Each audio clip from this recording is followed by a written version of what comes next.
هاي يا بنات، اتمنى تكونوا بخير. النهارده هنتكلم عن افضل درجات في ميبلين سوبر ستاي، اكتر روز ثابت من ميبلين. هنعرف ايه احلى درجات النود اللي على بيج، وكمان اللون الاحمر الناري الشيك. هنشوف كل الدرجات دلوقتي مع بعض. دي اول درجه اللي هي 260 قربت تنشف على شفايفي. هحطها لكم برضو على ايدي عشان تشوفوا الشكل، بس مبدئيا ده شكلها قبل ما تنشف شويه.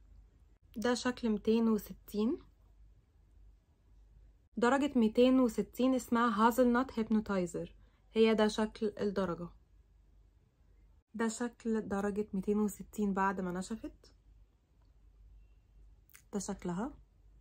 دي درجة 260 اللي هي هازلنات هيبنوتايزر، ده شكلها على الايد اهو.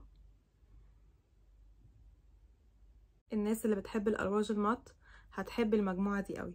الروج ده ثابت جدا، فعلشان كده مش هيتشال غير مزيل مكياج يكون فيه زيت او مايسيلر ووتر يكون معاها زيت عشان يبتدي يتشال. صعب شوية ان هو يتشال، هو من اثبت الالواج اللي موجودة اصلا. تبتدي تدرجي الزيت او المزيل الميك اب عشان بيبقى جزء زيت وجزء ميه، وبعدين تبتدي تشيلي بمنتهى السهوله اهو. اتشال، مش هيتشال غير بالطريقه دي، مش هيتشال بوايبس العادي خالص. هو صعب قوي ان هو يتشال، هو ثابت جدا. تاني درجه حطيتها على طول لسه ما نشفتش، دي درجه 255 اللي هي اسمها شاي جينيوس. شكل الدرجه قبل ما تنشف برضه هحطها على ايدي. ده رقم 255 شاي جينيوس، هي دي التاني واحدة. ده شكل شاي جينيوس بعد ما نشفت شوية.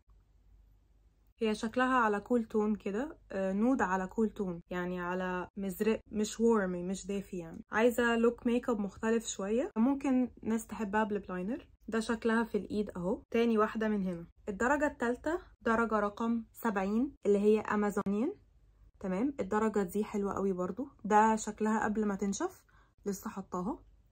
الدرجة التالتة اهي رقم 70، ده شكلها امازونيان كده. درجة امازونيان بعد ما نشفت شوية، ده شكلها بعد ما نشفت.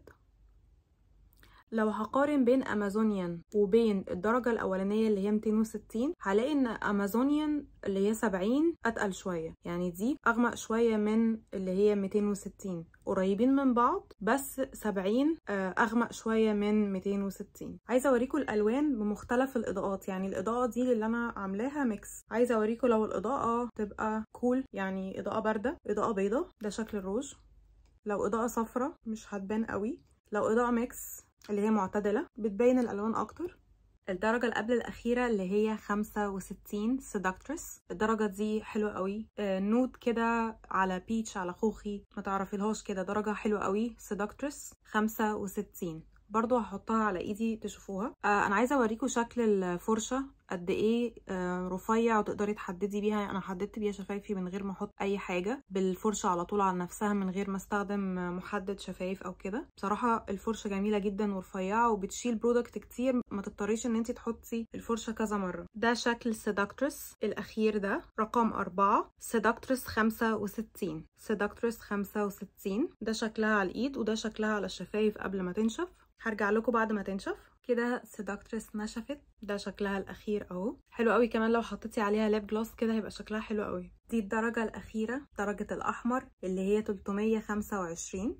325 دي اسمها شوت كولر، دي لسه ما نشفتش. تمام، لسه حطاها. الدرجه بتتحدث عن نفسها. الاحمر الناري الشيك ده بيليق على ناس كتير قوي، بيليق على السمر، بيليق على الفاتحين، بيليق على القمحيين، بيليق على الوسط، بيليق على كله. جريء بس شكله يجنن. الناس اللي بتحب الاحمر، الناس اللي بتحب المات اللي هي الالوان اللي ما فيهاش لمعه، هيبقى حلو قوي. ده شكل شوت كولر على الايد، درجه تجنن 325. هتنشف وارجع على طول. ده شكل شوت كولر بعد ما نشف، اللون الاحمر الفظيع. ده شكلها، هو كول تون، يعني بيخلي الاسنان يبقى شكلها افتح شويه، ما بيصفرش الاسنان. لو انتي مش بتحبي الحاجات المط اللي بتنشف قوي، ميبلين عاملين حاجات اسمها فاينل انك. الفاينل ده بيبقى فيه جلوس كده شويه، فممكن يبقى يرطب معاكي احسن. ثبات ده طبعا اعلى، اللي هو السوبر ستاي. السوبر ستاي اعلى في الثبات، ولكن ناشف شويه، ممكن يكون ناشف مع الناس اللي مش بترطب شفايفها. فلو انتي بتتضايقي او بتتزعجي ممكن تحطي عليه ليب جلوس، ممكن ترطبي شفايفك. الناس اللي هتشتكي ان الالوان مش واضحه قوي دلوقتي اول درجه خالص اللي هي 260 اللي اسمها هازل نات هيبنوتايزر. تاني درجه اسمها 255 اللي اسمها شاي جينيوس. وبعدين التالتة اللي هي 70 اسمها امازونيان اللي قبل الاخيره. 65 اللي هي سيداكترس. والاخيره خالص اللي هي الاحمر اللي هي 325. ده شكلهم بالمقارنه ببعض وده شكلهم.